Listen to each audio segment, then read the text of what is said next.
Nós compartilhamos um pouco a respeito de Gideão e terminamos. E nós vimos, fazendo um resumo rápido, que Deus então levantou Gideão para livrar o seu povo daquele quarto cativeiro que eles tinham sido submetidos por um período de 7 anos aos midianitas. Nós vimos que os midianitas são então na Bíblia uma figura de tudo aquilo que tira o nosso deleite de Cristo.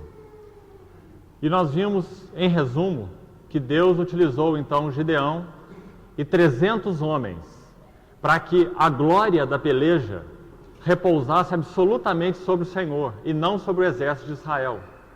Então ele foi reduzindo aquele exército de 32 mil homens de Israel a apenas 300 homens. E com esses 300 homens, o povo de Israel pelejou com 135 mil homens dos midianitas. E o Senhor então livrou, para que toda a glória, como ele disse a Gideão, fosse dada a ele e repousasse sobre ele. E no final do compartilhamento nós vimos que Deus, ele usou de uma forma bastante interessante Gideão e aqueles 3 grupos de 100 homens, ele dividiu assim, 3 companhias de 100 homens que cercaram o arraial dos midianitas e traziam nas mãos cântaros vazios, uma tocha e uma trombeta. E nós vimos como essas coisas são tipológicas, de uma maneira tão linda.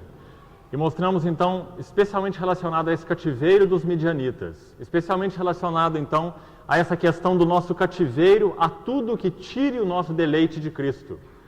Nós vimos que o processo de Deus para livrá-los foi então através daqueles cântaros vazios que foram quebrados. Isso fala da nossa vida debaixo do trabalho da cruz, isso fala de quebrantamento. Quando eles quebraram aqueles cântaros, aquela luz pôde aparecer, da tocha que eles traziam na mão. E na outra mão, na mão direita, eles traziam uma trombeta, e na esquerda uma tocha. E a sequência na hora da batalha era exatamente essa. O cântaro era quebrado, em primeiro lugar. Depois, a tocha iluminava e a trombeta era tocada. E nós vimos então que, na nossa batalha espiritual, o trabalho da cruz, o quebrantamento, é a chave para a nossa vitória. Por quê? O quebrantamento, ele reflete de nós a glória de Deus, tipificada por aquela tocha. Nós vimos o texto em 2 Coríntios, que diz que nós temos um tesouro, que é o próprio Deus que resplandeceu nos nossos corações. Temos este tesouro em vasos de barro, para que a excelência do poder seja de Deus e não de nós. Então, quando aquele cântaro era quebrado, aquela luz da tocha brilhava e aquela trombeta era tocada. A trombeta, na palavra de Deus, fala de testemunho, né? Então, o quebrantamento é a fonte da luz e do testemunho, que na verdade são uma coisa só. O quebrantamento é a fonte da glória de Deus ser vista nas nossas vidas e do testemunho da palavra de Deus ser visto das nossas vidas. Nós terminamos então essa sessão a respeito de Gideão, compartilhando alguma coisa dentro desses princípios. Agora, a partir do capítulo 13 do livro de Juízes, nós vamos pular do capítulo 6, né? Nós vimos capítulo 6, 7 e 8, 3 capítulos a respeito de Gideão. E hoje nós vamos ao capítulo 13. E nós vamos compartilhar um pouco sobre o último juiz de Israel. A história de Sansão vai até o capítulo 16. E é então o maior relato a respeito de todos os juízes. São 4 capítulos, de 13 até 16. Nós vimos com os irmãos quando iniciávamos esse estudo do livro de Juízes, que é a partir do capítulo 17, como vocês podem notar nas suas Bíblias, o relato deixa de ser cronológico. O relato passa a ser, o capítulo 17 inicia, na verdade, um epílogo, aliás, um prólogo, né, que vai até o capítulo 21, né? Um capítulo 21. Capítulo 17 até capítulo 21. E nesse final, irmãos, o que é narrado é exatamente uma ilustração desse período dos juízes. A história dos juízes vai até o capítulo 16, com Sansão. Depois, a partir do capítulo 17, nós temos uma narrativa final que na verdade é ilustrativa a respeito desse período. Então os irmãos vão continuar vendo coisas terríveis a respeito dessa era negra, que é a era dos juízes, né? Há alguns relatos, então, a partir do versículo 17. Agora, antes de nós lermos alguns versículos do capítulo 13 a respeito de Sansão, eu queria que os irmãos notassem algumas coisas gerais importantes aqui.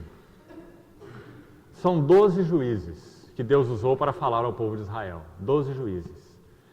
Nós sabemos que o 12 na Bíblia é um número que fala a respeito do governo celestial. Por exemplo, o Senhor escolheu 12 tribos de Israel. O Senhor escolheu 12 apóstolos. A Nova Jerusalém tem 12 fundamentos. Então, o número 12 na Bíblia fala de governo celestial, de administração celestial. E o Senhor levantou 12 juízes para governarem Israel.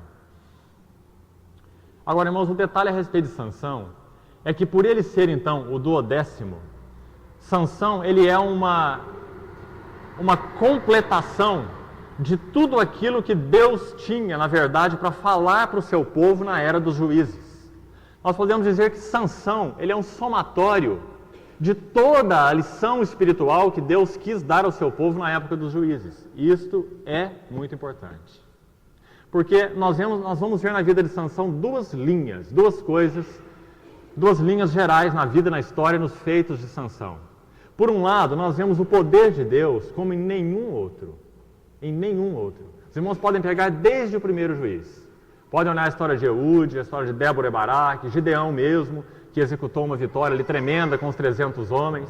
Mas a história de Sansão é inigualável, porque é uma história absolutamente sobrenatural. O Senhor utilizou um homem de uma forma absolutamente sobrenatural.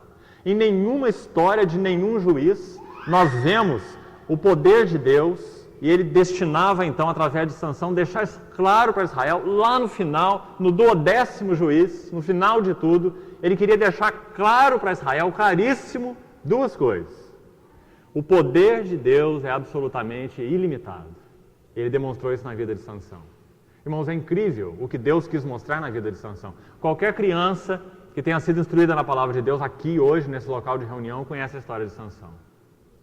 Mas eu creio que é uma história bem mal interpretada. E eu creio que nós precisamos entrar em detalhes mais fundos a respeito dessa história. Mas ela é realmente cativante, em muitos aspectos. Nenhum dos juízes que Deus levantou em Israel teve a capacidade de demonstrar o poder de Deus como Sansão. Nenhum dos juízes rasgou um leão, como se rasga um cabrito, sem ter nada nas mãos. Nenhum dos juízes, depois de aprisionado numa cidade inimiga, ele tenha arrancado as portas dessa cidade com as suas ombreiras e tudo, com a sua tranca, com os seus ferrolhos, arrancado a porta dessa cidade, colocado no ombro e subido até o topo da montanha e deixado a porta lá em cima do monte. Nenhum homem era capaz de fazer isso, e nem mesmo centenas de homens. E Sansão arranca a porta da cidade de Gaza sozinho e a leva até o cume do monte no ombro. Então, ele, com uma queixada de jumento, ele mata 1000 filisteus, com osso de jumento na mão. Então, em nenhum dos juízes, o poder de Deus é tão claramente visto como na pessoa de Sansão. Essa é a primeira linha. Deus deseja deixar claro para Israel que Ele é o bom Deus, o soberano Deus, o onipotente Deus, que desejava ter, então, uma relação, por excelência, com o seu povo Israel. Uma relação na qual eles nunca experimentariam, então, cativeiro de nenhuma forma a nenhum povo, porque eles teriam uma relação com o onipotente Deus. Então ele deixou claro o seu poder na vida de Sansão. Sansão foi levantado por um lado para revelar o poder de Deus. Essa é a primeira linha, é muito clara, já que ele é tão diferente dos outros juízes. Então, o último juiz, o 12º juiz, Sansão, Deus deseja mostrar a glória do seu poder, a sua supremacia. Por outro lado, irmãos, na vida de Sansão, nós temos uma outra lição, agora negativa. Na vida de Sansão, o 12º juiz, Deus deseja deixar claro para o seu povo que o coração deles tinha uma infidelidade incurável. Essa é a outra lição importante. Na pessoa de Sansão, o Senhor deseja deixar claro que a infidelidade, a prostituição espiritual, da vida do seu querido povo Israel era incurável. Então nós vemos a história de Sansão e o caráter de Sansão refletir isso. É verdadeiramente impressionante. A história de Sansão com mulheres é uma marca da sua história. Sansão toma primeiro uma esposa em Tímina, uma cidade dos filisteus, e se casa com ela, o que era absolutamente proibido pela lei. Que qualquer homem do povo de Deus se casasse com uma mulher então estranha, ímpia. E Sansão toma uma mulher de Tímina para sua esposa. Como se isso não bastasse, logo depois Sansão toma uma prostituta de Gaza e com ela ele mantém um período de relacionamento. E como se ainda não bastasse, ele se afeiçoa a Dalila, também uma mulher dos filisteus, através da qual ele vai então perdendo a sua consagração. Então essas duas linhas são muito evidentes na pessoa de Sansão. Por um lado, a supremacia gloriosa de Deus. Ele não é um Deus qualquer, ele é o Deus onipotente, soberano. Ele refletiu isso, é claro que de forma limitada, Deus é muito mais do que Sansão, mas ele refletiu para o povo ver de uma forma absolutamente indescritível, né? O poder de Deus na vida de Sansão, fazendo coisas que deixariam qualquer inimigo de boca aberta, né? Como arrancar aqueles ferrolhos daquela porta daquela cidade e carregá-la nos ombros. Então Sansão mostrou o poder ilimitado de Deus, por um lado. E Sansão mostrou na vida dele, tudo isso na sua vida e nos seus feitos, ele mostrou a infidelidade incurável do seu povo. Ele mostrou o adultério espiritual do seu povo. Ele mostrou o coração idólatra do seu povo na pessoa de Sansão. E essas duas lições então marcam o final da era dos juízes. Porque logo depois, Deus vai então levantar Samuel, que foi um outro nazireu. E através de Samuel, se os irmãos olharem em 1 Samuel capítulo 7, Samuel, profeta e sacerdote de Deus, através do seu comando, ele levanta, ele chama Israel para uma batalha na qual os filisteus são derrotados completamente, já que Sansão não derrotou os filisteus. Sansão apenas iniciou esse processo. Morreu junto com mais de 3.000 filisteus, quando ele derrubou aquele templo de Dagon, não é? Depois de ter seus olhos vazados, seu cabeleira crescendo de novo, não é? Ele é colocado naquele templo para que os inimigos zombem dele. Ele então derruba aquele templo com mais de 3.000 homens e morre com eles. E o povo de Israel continua sendo oprimido pelos filisteus, porque Sansão não os libertou de todo. Até a época de Samuel, alguns anos depois, quando então Samuel é levantado e livra o povo, baseado no mesmo fundamento original de Sansão, consagração. Sansão era um nazireu, Samuel também era um nazireu. Depois nós vamos ver o significado disso. Então Samuel livra o povo absolutamente do domínio dos filisteus. E não somente livra, mas ele muda a era dos juízes para os reis. Samuel introduz o primeiro rei, que foi Saul, e depois Davi.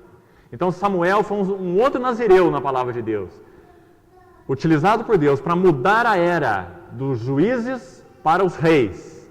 Ele foi quem introduziu então Saul, o primeiro rei, e para revelar na sua pessoa o valor da consagração, perdido por Sansão. São detalhes muito interessantes. E se os irmãos então procurarem ir mais a fundo em cada um deles, os irmãos vão ver como é rico. Existem 3 nazireus mencionados em toda a Bíblia, de filhos de mulheres estéreis. O primeiro é Sansão. Sansão, nazireu, filho de uma mulher estéril. O segundo é Samuel, que eu já acabei de citar, filho de Ana e Eucana. Sua mãe também era estéril. E o terceiro nazireu é João Batista, que também era filho de uma mulher estéril. Então são 3 homens nazireus, filhos de 3 mulheres estéreis. E em cada um deles, Deus realiza feitos extraordinários. Na vida de Sansão, nós vamos estudar o que Deus queria demonstrar. O valor da consagração, principalmente no sentido negativo, a perda da consagração, o que ela implica. E o fundamento, então, que a consagração é e significa na nossa vida pessoal com Deus. Na pessoa de Samuel, a mesma consagração. Deus, então, levantando Samuel para literalmente mudar a era. Ele foi um homem que mudou a sua era. A era dos juízes para a era dos reis. E foi, então, um homem também conforme o coração de Deus. E depois João Batista, o último nazireu, filho de uma mãe estéril. Ele mais do que Samuel. Se Samuel introduz a era do reino, introduzindo Saul, Davi e outros reis, João Batista introduz o próprio rei, o Senhor Jesus. João Batista foi aquele que anunciou e que preparou o caminho do Senhor. Então é muito interessante os irmãos verem a relação entre Sansão, Samuel e João Batista. 3 nazireus, filhos de mães estéreis, demonstrando então a absoluta soberania, prazer e bondade de Deus, né? Gerando filhos em ventres estéreis e filhos então que foram absolutamente a Ele consagrados. Sansão, Samuel e João Batista. E 3 homens impressionantemente importantes na história do povo de Israel. E nós vamos ver então o primeiro deles, e o único deles, né? Os outros nós não vamos compartilhar a respeito deles. Pelo menos não dessa vez. Vamos ver um pouquinho sobre Sansão. Eu queria ler com os irmãos então no capítulo 13 do livro de Juízes. Irmãos, o cerne da vida de Sansão então é a consagração. Porque Sansão era um nazireu. É a primeira coisa importante a respeito dele. Deus deseja mostrar na vida de Sansão o que consagração significa. Guardem isso, porque isso é o fundamento de toda a história. Na pessoa de Sansão, um nazireu, o primeiro nazireu, então, filho de mãe estéril, Deus deseja mostrar o que consagração significa. Como ela deve ser mantida, como ela pode ser perdida. Como ela deve ser mantida e como ela pode ser perdida. E outra coisa, Deus deseja mostrar na vida de Sansão, o nazireu, que a consagração é o fundamento do poder espiritual. Essa é a lição-chave da história de Sansão. A consagração é o fundamento do poder espiritual. Não existe poder sem consagração. A gente vai entrar em detalhes e os irmãos vão entender o porquê de todo esse relato, como ele é colocado aqui em Juízes. Mas os irmãos se lembram que quando aquela cabeleira de Sansão foi raspada, não que o poder estivesse no cabelo, mas o poder estava na consagração. E aquele cabelo comprido era um reflexo exterior de uma realidade interior. Assim como o poder nosso hoje, na nossa vida com o Senhor, não está no nosso batismo, na água do nosso batismo.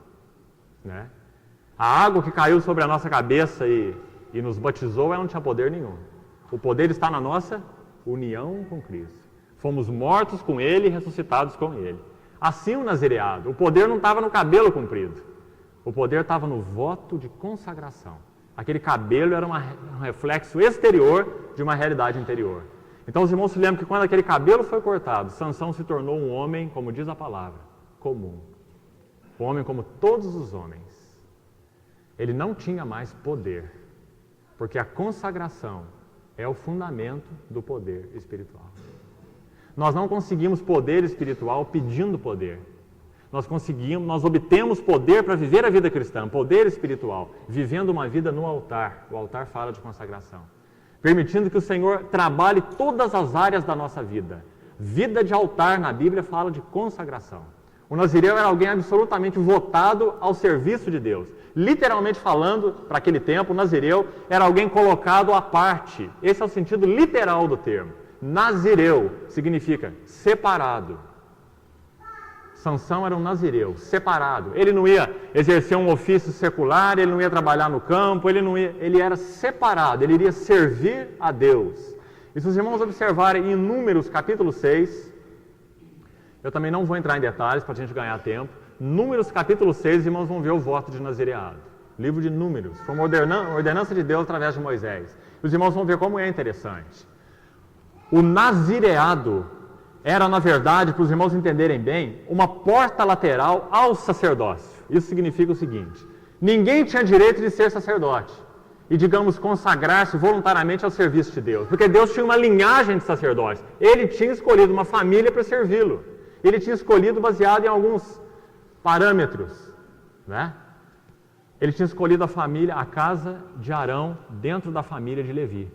A casa de Arão era a família sacerdotal. Ninguém tinha direito de falar: eu quero trabalhar no templo, eu quero oferecer aqueles animais em sacrifícios. Eu não quero trabalhar aqui fora, eu quero ser um homem lá do altar, um sacerdote, eu quero entrar no santo lugar, eu quero colaborar. Ninguém podia ter esse direito. Esse era um direito exclusivo da família de Arão, uma linhagem de sacerdotes. Agora, irmãos, é tão impressionante, porque nós sabemos que hoje no Novo Testamento, nós somos um reino de sacerdotes. Todos nós somos sacerdotes. Temos comunhão com Deus, servimos a Deus e adoramos a Deus, sem precisar de intermediários. E é interessante como que lá no Velho Testamento, Deus como que abriu uma porta lateral para que isso pudesse acontecer. Olha como isso é interessante. A bondade de Deus. Deus abriu uma porta lateral, digamos assim, para que aquele homem que quisesse fazer um voto de serviço a Deus, esse voto então era um voto de nazireu. Ele poderia se consagrar voluntariamente ao Senhor para o seu serviço. Ele não precisava ser da casa de Arão. Ele seria um nazireu e ele seria separado para esse serviço. Isso mostra então que a intenção de Deus era que todo o seu povo realmente fosse um reino de sacerdotes. Ele deixou isso claro para o povo. Vós me sereis um reino de sacerdotes e uma nação santa, se somente ouvirdes a minha voz. Não é? Sereis a minha propriedade peculiar. Então o nazireu era exatamente esse homem, que se consagrava voluntariamente. Agora, irmãos, na pessoa de Sansão, é muito interessante nós vermos. O Senhor usa Sansão para deixar claro para o povo de Israel, então, a sua bondade, o seu poder, né, aliás, e a infidelidade do povo de Israel. Agora, na pessoa de Sansão, esse não foi um voto escolhido. Preste atenção nisso. Quem escolheu o nazireado para Sansão foi o próprio Deus. Nós vamos ler a narrativa e os irmãos vão ver. Sansão não fez um voto de nazireu. O voto de nazireu foi feito para ele. O Senhor anunciou à sua futura mãe, não é, que ela geraria um filho e que ele seria nazireu de Deus, consagrado ao Senhor desde o seu ventre, desde o seu nascimento. Então, por que isso? O nazireu era um voto, e voto é voluntário. Por que isso aconteceu dessa forma? Porque Deus queria deixar claro na pessoa de Sansão que não era o seu povo Israel que o tinha escolhido, mas que Deus é quem tinha escolhido Israel. Ele deixou isso claro na pessoa de Sansão. Sansão não optou pelo voto do nazireado. O voto do nazireado o alcançou, foi posto sobre ele, assim como a nação de Israel. A nação de Israel não optou por servir a Deus. Eles foram escolhidos por Deus para serem uma nação de sacerdotes. Então os irmãos vão ver que tudo na vida de Sansão, desde o seu nascimento, reflete seu caráter, seus feitos, refletem o que Deus queria revelar a respeito de si mesmo, Deus, e do seu povo Israel na sua relação com ele.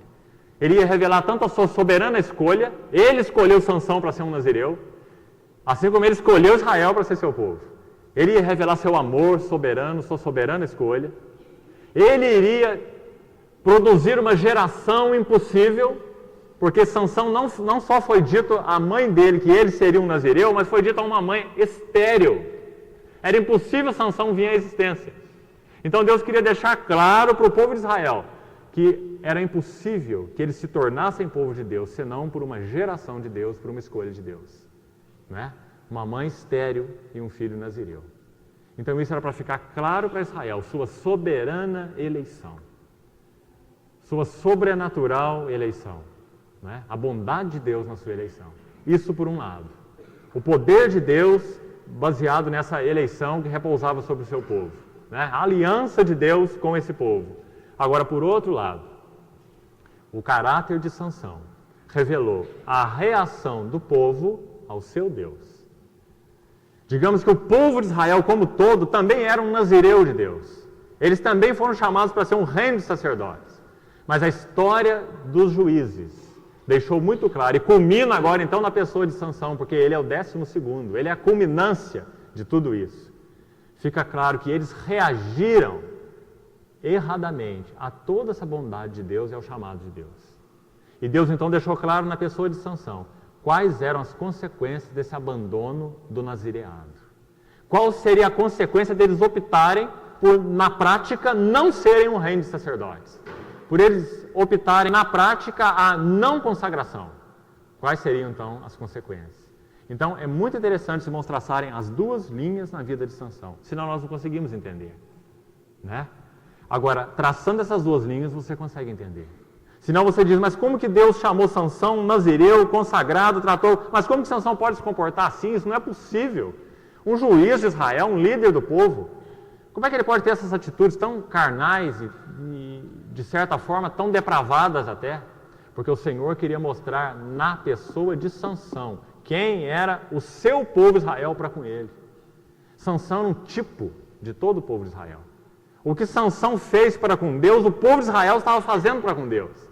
Sansão fez literalmente, o povo de Israel estava fazendo espiritualmente.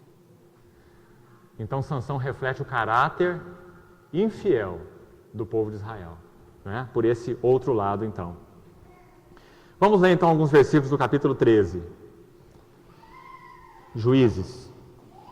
Tendo os filhos de Israel tornado a fazer o que era mal perante o Senhor, preste atenção que essa frase aqui introduz todos os cativeiros, nós vimos isso no início, essa frase aparece no livro de Juízes, muitas vezes, né? Tendo os filhos de Israel tornado a fazer o que era mal perante o Senhor, aparece 6 vezes. Este os entregou nas mãos dos filisteus por 40 anos. Vamos ler um pouquinho, alguns versículos, e vamos fazendo umas pausas aqui. Dentro desse versículo 1, queria que os irmãos destacassem o seguinte: o cativeiro agora é aos filisteus. Lembra que na história dos juízes são quantos cativeiros? São 5. O primeiro cativeiro é a Mesopotâmia. É um tipo na Bíblia do nosso cativeiro ao mundo. O segundo cativeiro é a Moabe. É um tipo na Bíblia, Moabe é um tipo da carne. Nosso cativeiro à carne. O terceiro cativeiro é a Jabim, aquele rei de Canaã. É um tipo do nosso cativeiro. Canaã significa partes baixas. Tipo do nosso cativeiro, as cobiças e paixões. Digamos, as partes mais baixas da carne. Depois nós vimos o quarto cativeiro na reunião passada. Um cativeiro aos midianitas. Midianitas falam de tudo aquilo que nos tira o deleite de Cristo. Era o único cativeiro que não colocava Israel debaixo de uma opressão contínua. Eram inimigos que eram saqueadores. Eles iam e vinham por 7 anos, apenas roubando tudo que Israel tinha. Israel podia viver livremente, plantar, quando iam colher, eles saqueavam e roubavam tudo. Não é? Eram saqueadores. Então fala do nosso cativeiro, um cativeiro tão discreto, um cativeiro tão sutil, a tudo aquilo que tira o nosso deleite de Cristo, que não nos dá uma sensação de cativeiro, né? Porque é tão sutil, mas arranca-nos o deleite de Cristo, como os midianitas roubavam a Israel. E agora nós chegamos no último cativeiro, do qual eles foram livrados por Sansão. Um outro inimigo diferente. Agora são os filisteus. E nós temos alguma coisa aqui para falar a respeito dos filisteus, que eu creio ser muito importante para a gente entender esse pano de fundo da história de Sansão. Segundo os historiadores, os filisteus vieram da foz do Nilo no Egito, o delta do Nilo. Agora é muito interessante, eles estão aqui na Palestina. Aliás, essa palavra no original hebraico, Palestina, é a mesma raiz do nome filisteus. Então, digamos que Palestina significa a terra dos filisteus, porque eles habitavam nela muito antes do povo de Israel. O povo de Israel só veio habitar nela depois que saiu do cativeiro ao Egito. Passaram o Mar Vermelho, passaram o Rio Jordão e habitaram em Canaã.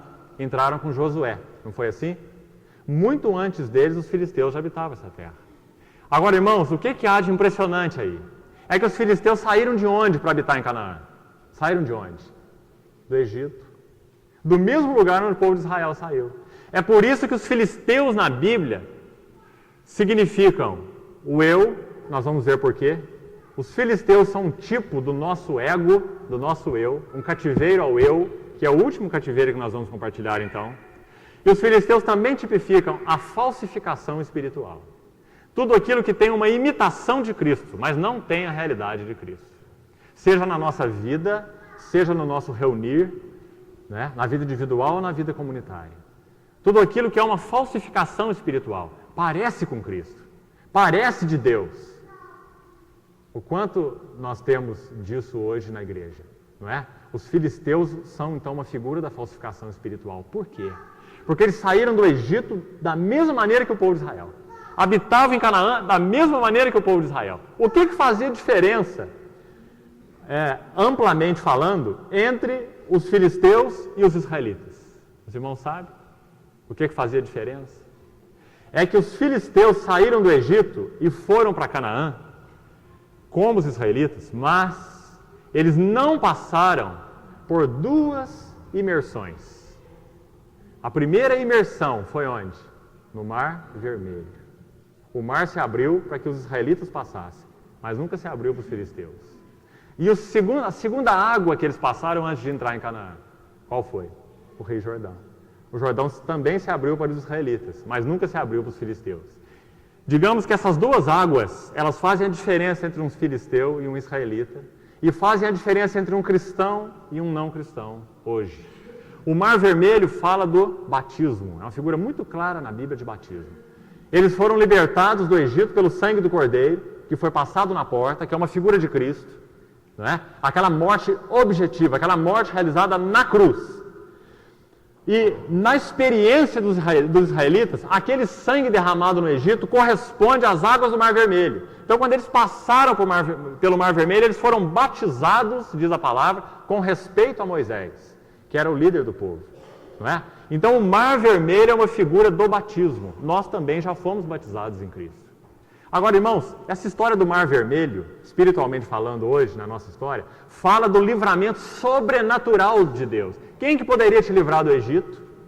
Quem que poderia te livrar do teu cativeiro de aflição? Egito, no hebraico, significa aflição. Quem que poderia te livrar da tua aflição? Quem que te poderia conduzir a Deus, senão Ele mesmo? Quem que poderia abrir o mar para você? Não é? Então, o Mar Vermelho fala da nossa identificação com Cristo na sua morte. Mortos com Cristo, ressuscitados com Cristo. Romanos capítulo 6. Nós fomos sepultados com Ele na sua morte. E como Ele ressuscitou dos mortos, nós andamos em novidade de vida. Isso é o nosso batismo. É o que o Mar Vermelho tipifica. Essa é a primeira água. Agora tem uma outra água. E ela é complementar. Nós podemos dizer que, espiritualmente falando, o Rio Jordão, ele é um complemento do Mar Vermelho. Espiritualmente falando, porque o sentido é o mesmo. É ainda morte e ressurreição, só que agora dentro da história cristã, da vida cristã. Presta atenção. Quando eles saíram e passaram pela primeira água, o Mar Vermelho, eles foram para o deserto caminhar 40 anos com o povo de Deus. E depois eles passaram a água do Jordão. O sentido espiritual do Jordão é o mesmo do Mar Vermelho, só que o batismo, ele acontece uma vez por todas. Ele marca a nossa regeneração. Aquele dia, quando a palavra de Deus iluminou o nosso homem interior, nós fomos regenerados, da morte para a vida. Nossa consciência ganhou paz e comunhão com Deus. Nós nascemos de novo. Esse é o Mar Vermelho. O Rio Jordão fala que a nossa experiência do Mar Vermelho ela tem que ser prolongada na nossa história cristã. E que nós nunca vamos herdar a Cristo, tipificado por Canaã, se nós não vivermos, experimentarmos subjetivamente a realidade espiritual da morte e ressurreição. O que significa isso? Que se o nosso coração não estiver submetido, passo a passo, dia a dia, ao trabalhar da cruz, a palavra de Deus viva e eficaz, uma espada de 2 gumes, morte e ressurreição, levando à morte tudo que é do velho homem em nós, e formando em nós Cristo, o novo homem. Se nós não estivermos debaixo do processo contínuo de morte e ressurreição, nós nunca herdaremos Canaã. Nós nunca seremos semelhantes a Cristo. Nós nunca seremos semelhantes a Cristo. Então, o Rio Jordão, para explicar o sentido espiritual, ele fala de quebrantamento. É o mesmo princípio do Mar Vermelho. O Mar Vermelho fala de batismo, identificação com Cristo. Todos nós, pelo menos a maioria aqui, já fomos batizados, conhecemos o Senhor, já nascemos de novo. O Mar Vermelho é uma história passada na nossa vida. Né? Mas o Rio Jordão fala de um princípio espiritual. Para que nós conheçamos a Cristo, desfrutemos as riquezas insondáveis de Cristo, tipificadas por Canaã. O Jordão tem que ser uma realidade diária. E o Jordão fala de morte e ressurreição. Os irmãos se lembram que o Jordão foi onde Jesus foi batizado. O Jordão, ele é um tipo na Bíblia de morte e ressurreição. O Jordão, então, fala do trabalho da cruz nas nossas vidas cristãs, de nós que já passamos pelo Mar Vermelho. O Jordão fala de quebrantamento. O Jordão fala que importa que ele cresça e que eu diminua. O Jordão fala do trabalho da cruz. Irmãos, voltando à analogia que nós estamos usando, a comparação, isso faz a diferença entre um filisteu e um israelita. Espiritualmente falando, isso faz diferença até entre cristão e cristão. Nós podemos conhecer na nossa história apenas a experiência do Mar Vermelho. Eu conheci o Senhor Jesus numa história passada, Ele me chamou, Ele me perdoou, eu tive tanta alegria nele, minha consciência passou a ter paz, eu tive comunhão com Deus como meu Pai. Mas se a nossa vida não consiste diariamente em negarmos a nós mesmos, que é o princípio do Jordão, negarmos a nós mesmos. Lucas capítulo 9 diz assim, dia a dia, diário, dia a dia, tome a sua cruz e siga-me. Então nós não herdaremos as profundidades de Cristo, as riquezas insondáveis de Cristo. Nós podemos ser cristão de apenas uma água e não de duas águas. O Jordão fala então de quebrantamento. Irmãos, isso faz a diferença entre um do povo de Deus e um filisteu. Os filisteus estavam lá em Canaã, mas nem sabiam o que era o Mar Vermelho e nem sabiam o que era o Rio Jordão. Na sua história eles não tinham essas duas águas. Então os filisteus tipificam a falsificação espiritual. E os filisteus tipificam o eu não quebrado. Porque quando nós passamos pelo batismo, o que está acontecendo conosco? Quando nós nos convertemos e nascemos de novo, o que nós ouvimos do Senhor foi o seguinte: olha, você não pode. Olha, você não é. Olha, você nunca poderia chegar a mim. Você não pode se salvar. Você não pode ter paz.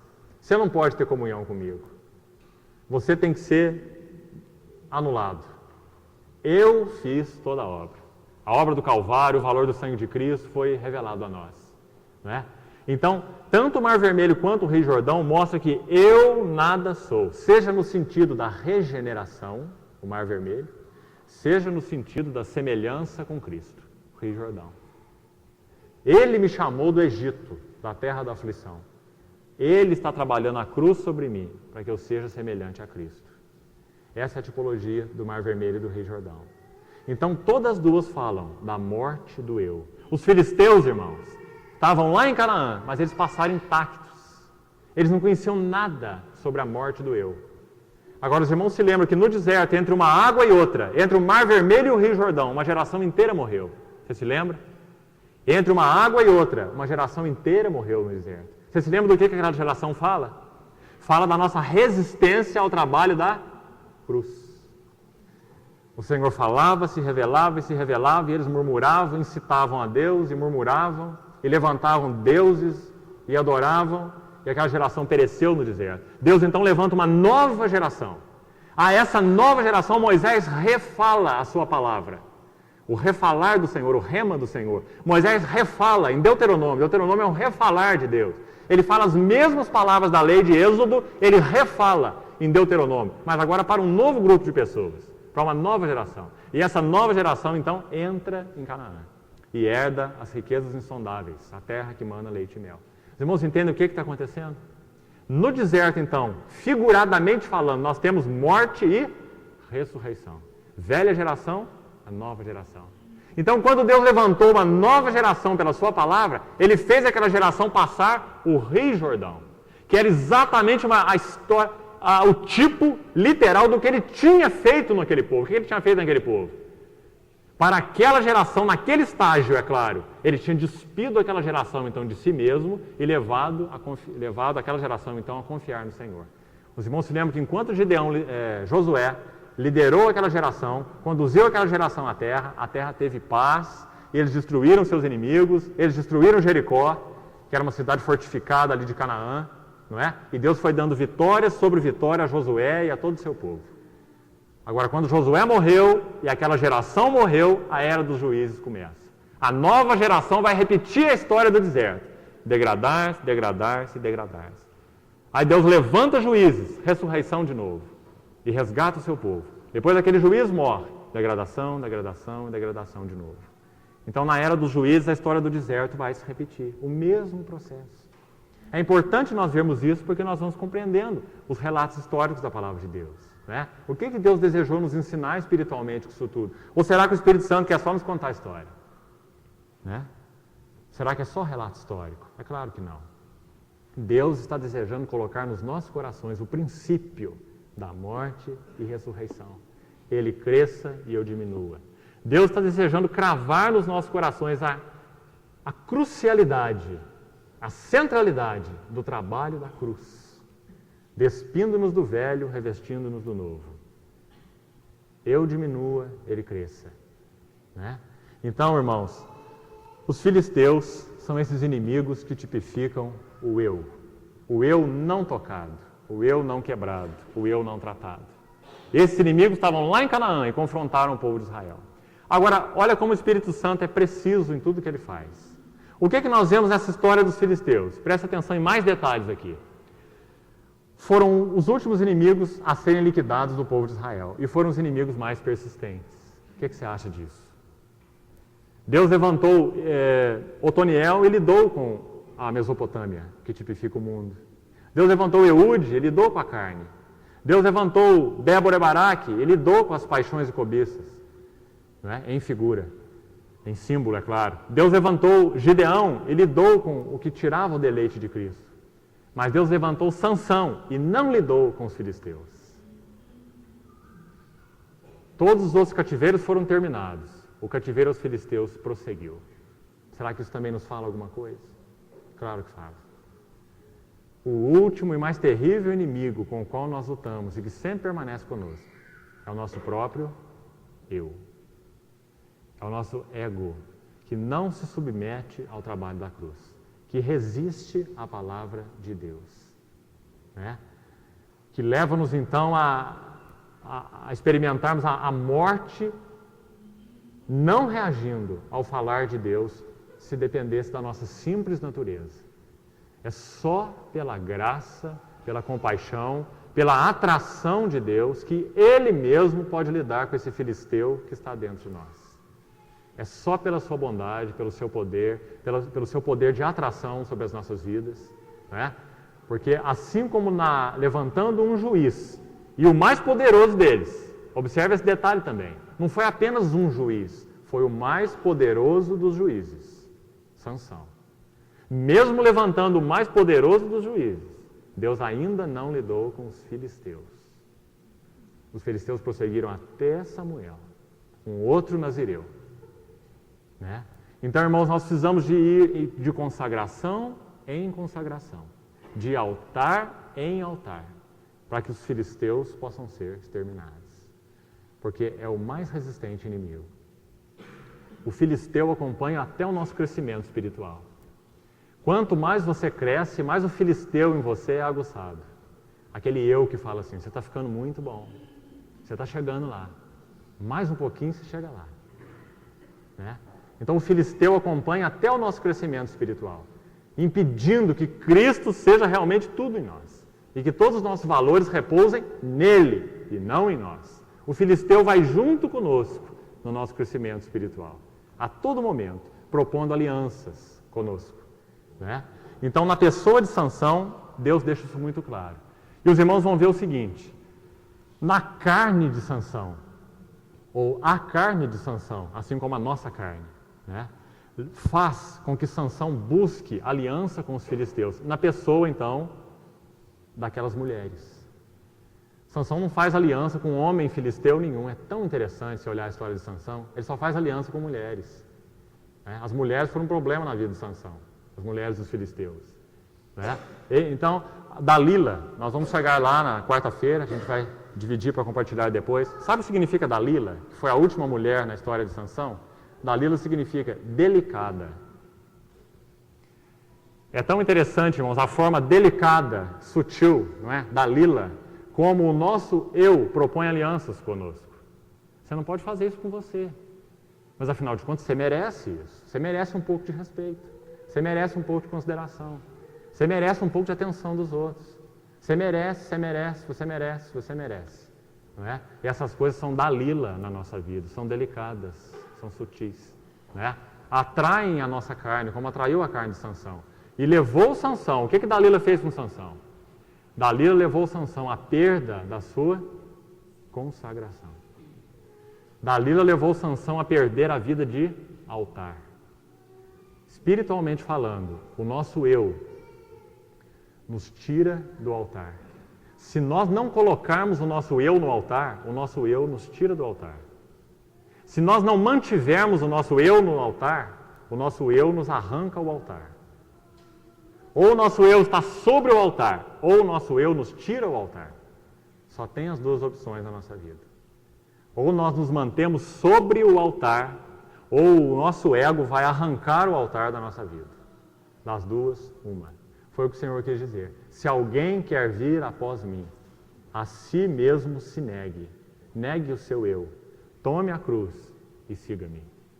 Na vida de Sansão, esses princípios vão ficar muito claros, irmãos. Porque o princípio do nazireado é a consagração. É a vida de altar. Então, os filisteus são os inimigos aqui, não é? Por 40 anos. Se você olhar capítulo 15, passa a folha da sua Bíblia rapidamente. Capítulo 15, versículo 20. Olha o que está escrito lá. Sansão julgou a Israel nos dias dos filisteus, quanto tempo? 20 anos. 20 anos. Mas é dito no versículo 1 do capítulo 13, que nós acabamos de ler, que os filisteus oprimiram a Israel por quanto tempo? 40. Não é? Então, nem o juiz mais poderoso livrou Israel do cativeiro aos filisteus. Né? Irmãos, sem a nossa consagração mantida. E por que ele não livrou? Porque ele perdeu o seu altar, ele perdeu a sua consagração. Se a nossa vida de altar, se a nossa vida de consagração for perdida, nós não temos chance contra o eu, contra o filisteu. Né? Versículo 2 do capítulo 13. Havia um homem de Zorá, da linhagem de Dan. Dan era uma tribo que ficava bem no sul da Palestina, chamado Manoá, cuja mulher era estéril e não tinha filhos. Apareceu o anjo do Senhor a esta mulher. Observe que nesse sentido Sansão também é muito especial. Só tiveram 2 juízes para os quais o anjo do Senhor apareceu. Nós já vimos que isso é uma teofania, não é? É uma manifestação de Deus mesmo, naquela forma angélica ali então. O anjo aparece com letra maiúscula aí. Não é um anjo qualquer, é o anjo. Se referindo ao próprio Deus, uma manifestação de Deus não encarnada. Não é? Para Gideão, nós vimos na reunião passada, e para Sansão.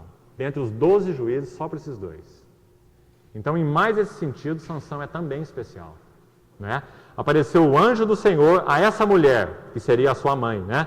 E lhe disse: eis que és estéril. Olha que figura linda do seu povo. E nunca tiveste filho, porém conceberás e darás à luz um filho. Agora, pois, guarda-te, não bebas vinho ou bebida forte, nem comas coisa imunda.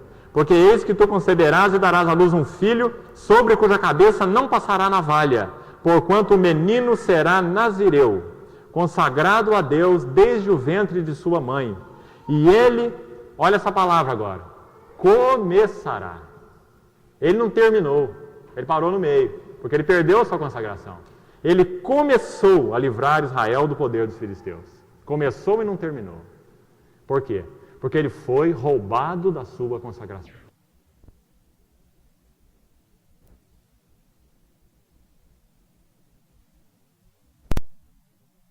A partir do capítulo 14, irmãos, depois então que Sansão, a história do nascimento de Sansão é contada, a partir do capítulo 14, os irmãos vão notar um relato interessante. Todo o capítulo 14 até o capítulo 15, os 2 capítulos, até o capítulo 15, versículo 20, que nós acabamos de ler, né? Julgou a Israel nos dias dos filisteus 20 anos. Esses 2 capítulos, digamos que ele mostra Sansão nas mãos de Deus.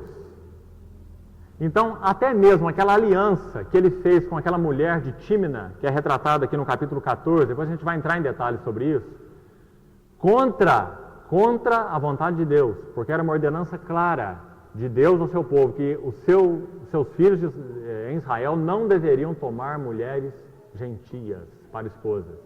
Sansão violenta a lei de Deus e toma essa mulher como sua esposa.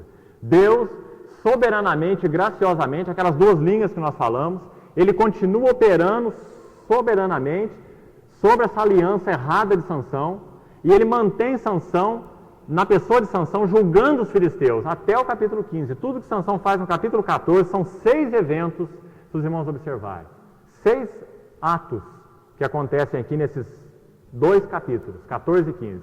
Todos esses 6 atos, eles são dirigidos e, de certa forma, inspirados por Deus, né, e utilizados por Deus na vida de Sansão.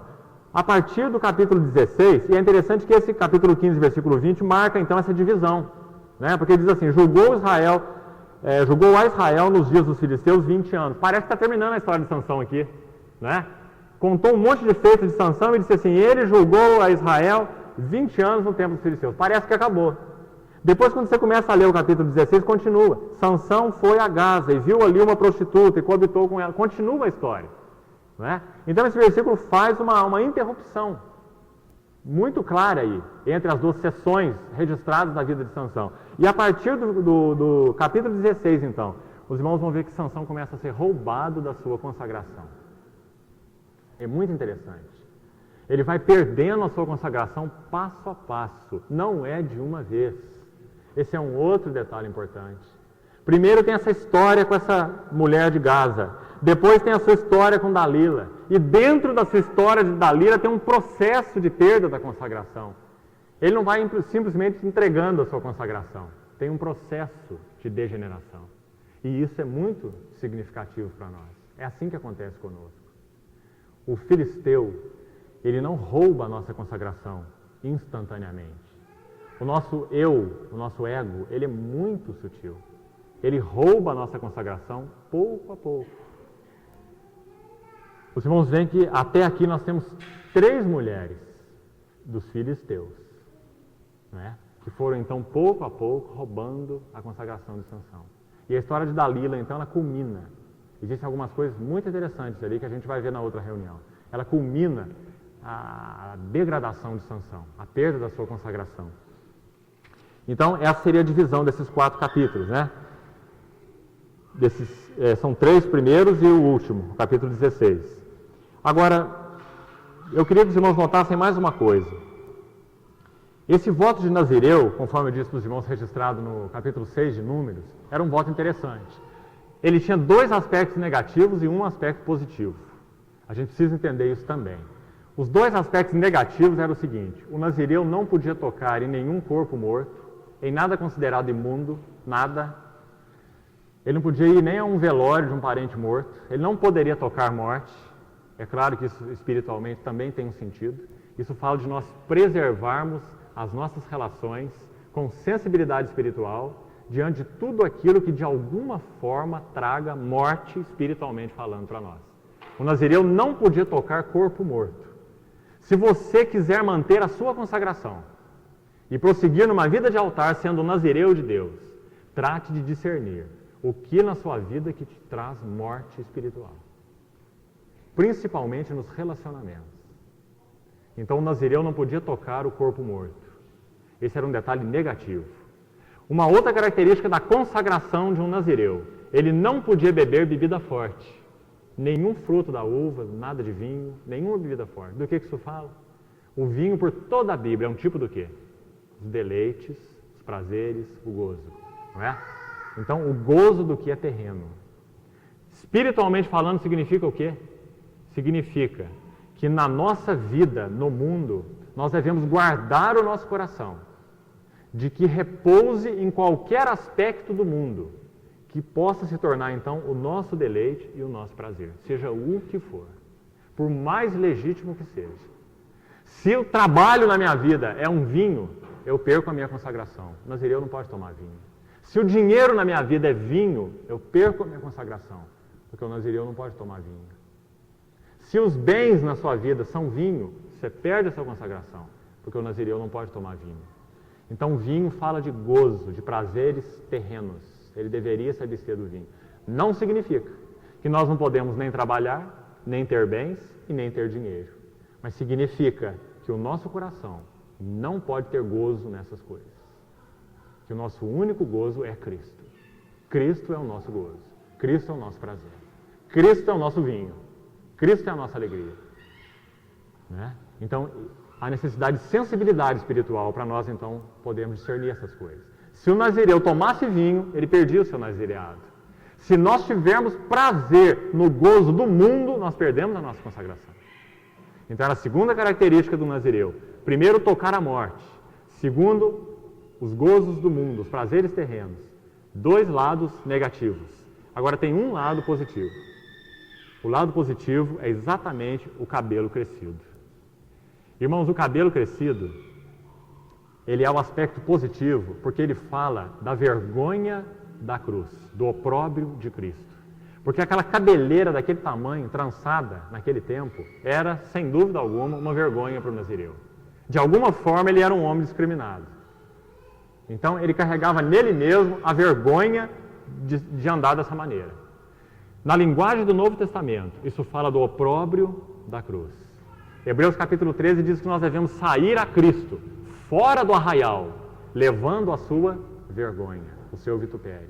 Espiritualmente fala da nossa comunhão com Cristo, carregando a vergonha da cruz, carregando as implicações da vergonha do discipulado, carregando as implicações da vergonha de seguir a Cristo. Duas coisas podem acontecer na nossa vida cristã com relação a esse assunto, e só duas.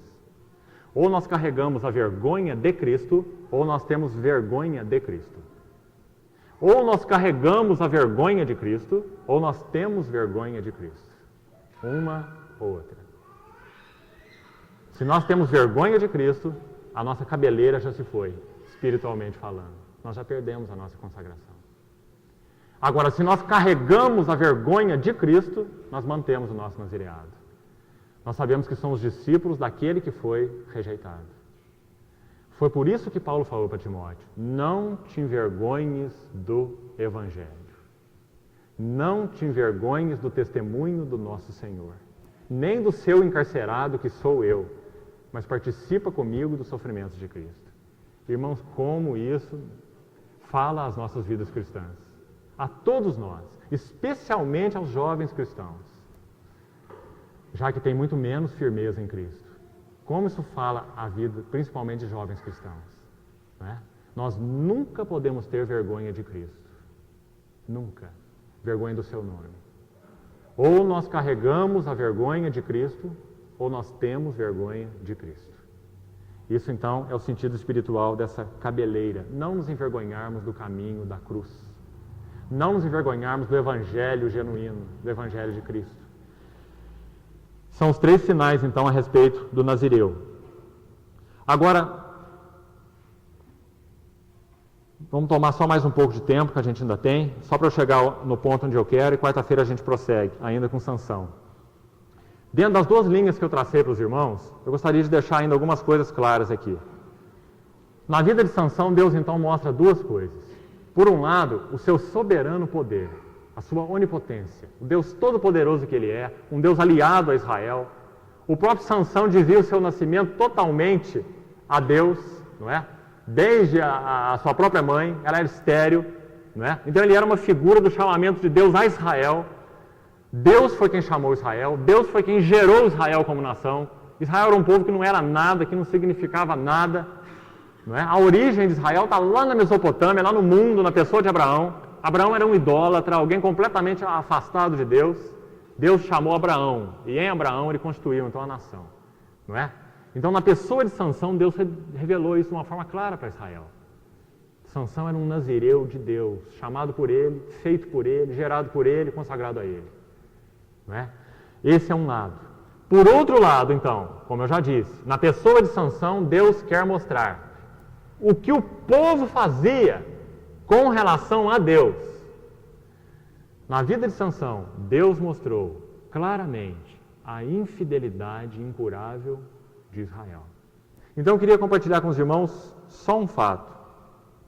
E na quarta-feira a gente continua. Presta atenção no capítulo 14, vamos ler essa narrativa de Sansão tomando essa mulher dos filisteus para sua esposa. Presta atenção. Desceu Sansão a Tímina, e vendo em Tímina uma das filhas dos filisteus, subiu e declarou a seu pai e a sua mãe e disse: vi uma mulher em Tímina, das filhas dos filisteus, tomai-ma, pois, por esposa. Porém seu pai e sua mãe lhe disseram: não há porventura mulher entre as filhas de teus irmãos, porque essa era a ordenança de Deus, né, para o povo de Israel, que eles só tomassem mulheres dentre o povo. Ou entre todo o meu povo, para que vás tomar esposa dos filisteus, daqueles incircuncisos. A circuncisão era exatamente a marca da aliança, né, do povo de Deus com ele, né, Deus. Então os incircuncisos eram todos os povos que não estavam na aliança de Deus, né? Disse Sansão a seu pai: toma-me esta, porque só desta me agrado. Mas seu pai e sua mãe não sabiam, presta atenção no versículo 4, que isto vinha do Senhor, pois procurava ocasião contra os filisteus, porquanto naquele tempo os filisteus dominavam sobre Israel. Irmãos, o versículo 4 é um versículo muito impressionante, porque está muito claro que a ordenança de Deus está sendo rejeitada. né, por Sansão, violada. Mas o versículo 4 diz que isto vinha do Senhor. É claro que Deus não está incitando Sansão a violar a sua aliança. É muito importante os irmãos entenderem. Deus estaria indo contra ele mesmo. Era a mesma coisa de Deus nos chamar para a santidade, mas ele nos incitar ao pecado. Ele faz isso. Tiago diz que Deus não pode ser tentado pelo mal e ele a ninguém tenta. Ele é puro e santo. Então é claro que ele não estava incitando Sansão a tomar uma mulher dos filisteus. Nós precisamos separar as duas coisas aqui. A ordenança era muito clara. Os pais de Sansão até lembraram a ele sobre isso. Falaram, meu filho, mas não tem mulher aqui no meio do povo que você possa tomar? Você tem que ir às filhas dos filisteus? Ele falou, eu quero. Dela eu me agrado. Presta atenção nessa expressão do versículo 3. Só desta me agrado. Está muito claro que quem está falando aqui é Sansão.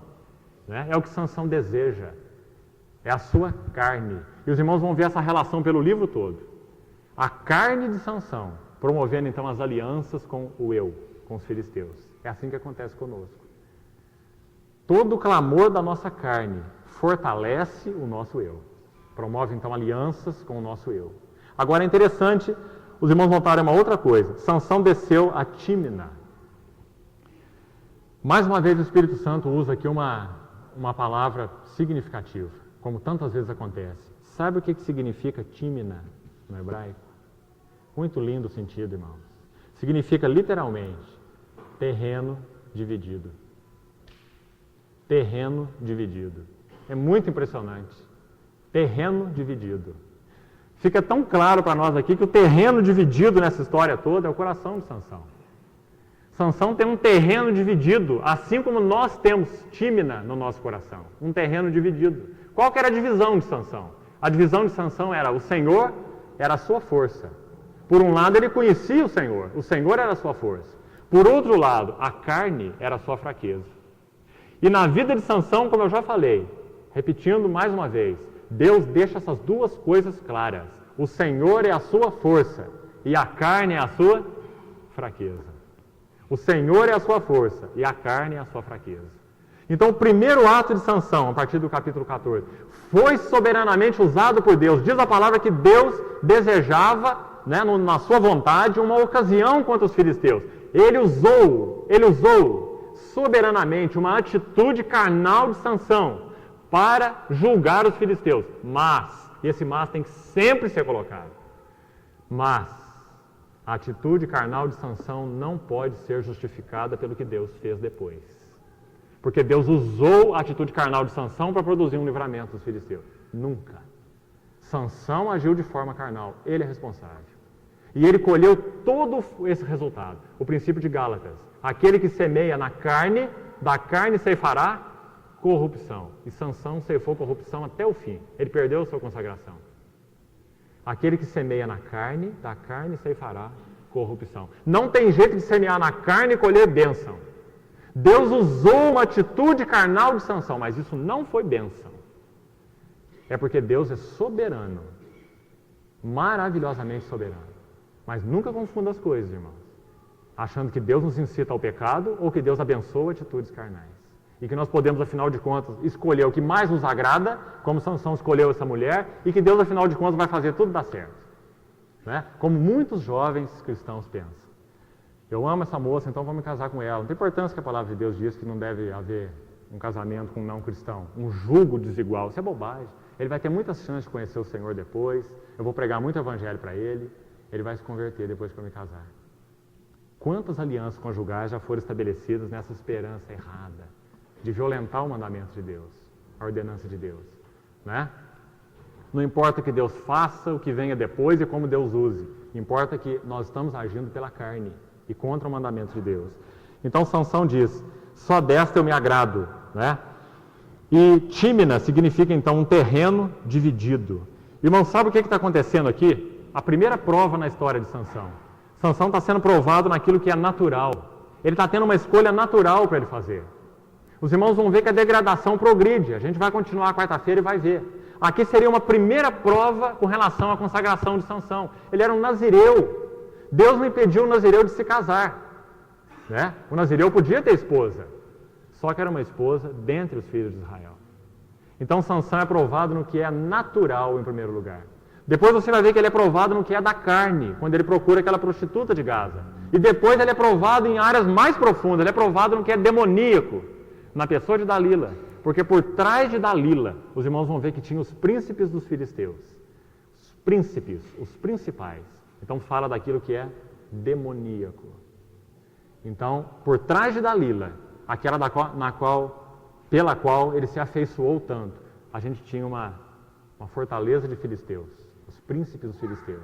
Então Sansão ele vai sendo provado no que é natural, provado no que é da carne, provado no que é demoníaco, e ele, afinal de contas, perde a sua consagração. Juízes capítulo 15 é o último texto que a gente vai ler para a gente terminar por hoje. Juízes capítulo 15, eu queria ler de 1 a 8. Depois a gente, na próxima reunião, vai prosseguir a partir do capítulo 16 de Juízes.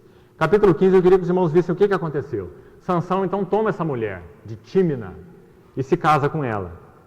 Depois, ele propõe um enigma para os convidados para aquelas suas bodas, né, que eram dos filisteus, a respeito daquele leão que ele tinha matado, rasgado, como se rasga um cabrito, e algumas abelhas tinham feito um ninho ali naquele leão, ele então passou outro dia pelo leão e tinha mel, e ele comeu do mel. Então ele propõe aquele enigma para os filisteus para eles decifrarem, né? O enigma do versículo 14, do comedor saiu comida e do forte saiu doçura. E eles então não decifram o enigma até o último dia, e depois do 7º dia eles descobrem, através dessa mulher de Sansão, né? Ela relata a eles esse enigma.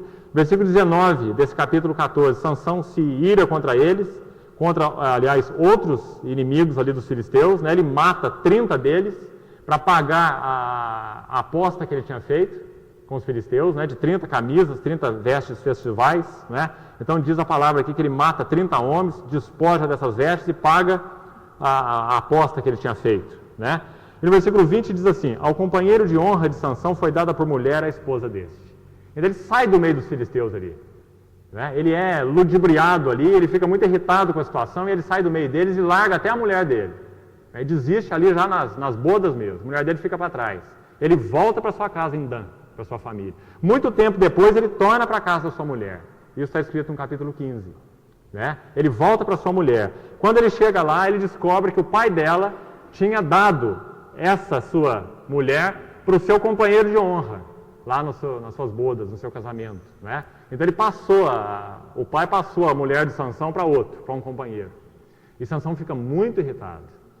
Ele diz assim, agora você não vai me culpar por tudo que eu fizer com os filisteus. Ele pega 300 raposas, amarra uma de costa para outra pela cauda, por um trapo, coloca fogo e solta aquelas raposas incendiárias, né? Queimando então toda a seara dos filisteus, vinhos, trigos, olivais, e promove um arraso. E os filisteus se iram contra ele. Eu estou contando só a história para os irmãos verem uma coisa no versículo 7 e 8 para a gente terminar.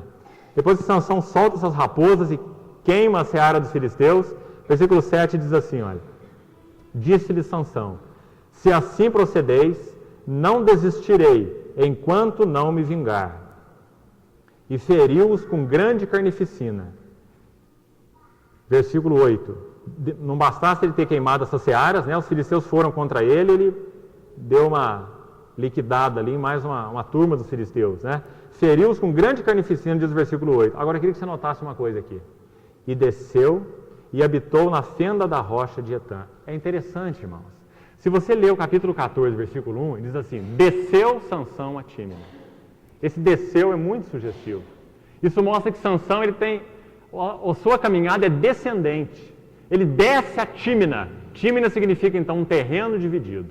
O coração de Sansão foi dividido. Ele se afeiçoou de uma mulher dos filisteus. A sua carne afeiçoada a uma dos filisteus.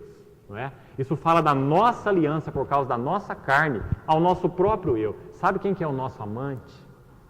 Sabe quem que é o nosso amado? É o nosso eu. Porque nós somos divididos. A nossa carne nos conduz a amarmos a nós mesmos. Né? Então, se você ler agora o versículo 8 do capítulo 15, diz a mesma coisa, olha, feriu-os com grande carnificina e desceu, olha e desceu de novo. Sansão está só descendo. Desceu e habitou na fenda da rocha de Etã. Sansão, literalmente, ele vai se esconder. Sabe o que significa Etan? Uma outra palavra sugestiva no hebraico. Significa lugar de seres famintos. Lugar de seres famintos. Etan. É aí que Sansão vai se esconder. Lugar de seres famintos. Nos dá uma ideia que, de alguma forma, Sansão está perdendo a sua consagração. Sansão está dividido. Tímina foi a primeira fase da sua história. Né? Agora ele já está escondido nessa gruta, na rocha, em Etan. E Etan significa lugar de seres famintos. Irmãos, o coração dividido faz com que nós tenhamos uma sede insaciável. Na medida em que nós nos apegamos a nós mesmos, ao nosso próprio eu, nós temos uma sede insaciável. Nós nos escondemos, né? Sansão se escondeu aí dos filisteus, em Etan, lugar de seres famintos. É sugestivo espiritualmente. Todas as vezes que nós impedimos o progresso do trabalhar da cruz em nós nos escondemos em Etan. Nós somos seres famintos. Nós somos seres que não encontram satisfação. Porque o trabalho da cruz não tem progredido em nós. Porque Deus mesmo não tem sido a nossa satisfação. E os irmãos vão ver, a partir da próxima reunião, que Sansão vai passo a passo descendo. Ele não para de descer aí, ele desce mais. Ele vai em Gaza e desce mais. Depois ele se alia com Dalila e desce mais. Então ele vai perdendo a realidade espiritual do seu nazireado. Fazendo então aliança com o eu. São muitos aspectos, são diversas formas, mas é o mesmo eu. Isso é importante você notar. São 3 mulheres diferentes, mas são 3 filisteus. São 3 aspectos diferentes do mesmo eu, que nos atrai, que nos seduz, que nos conquista e que, acima de tudo, que rouba a nossa consagração.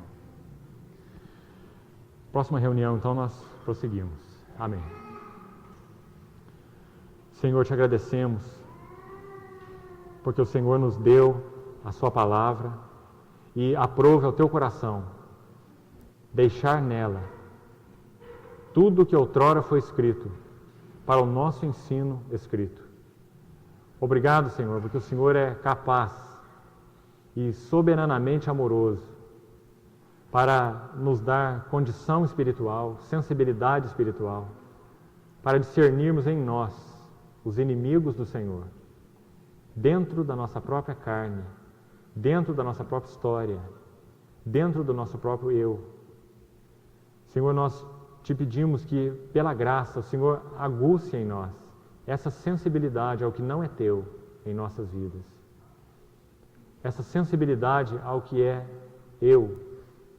E que nós aprendamos, Senhor, a conduzir esse eu à cruz dia a dia, permitindo que o processo de morte e ressurreição seja uma realidade em nós, pelo teu falar, pela tua palavra. Ajuda-nos, Senhor, a ser dóceis, para que nada nos roube a nossa consagração. Ajuda-nos a não desejar coisas que não estejam debaixo da vontade declarada do Senhor. Obrigado porque o Senhor lida com os nossos corações no altar, porque o Senhor é bom, sua misericórdia dura para sempre.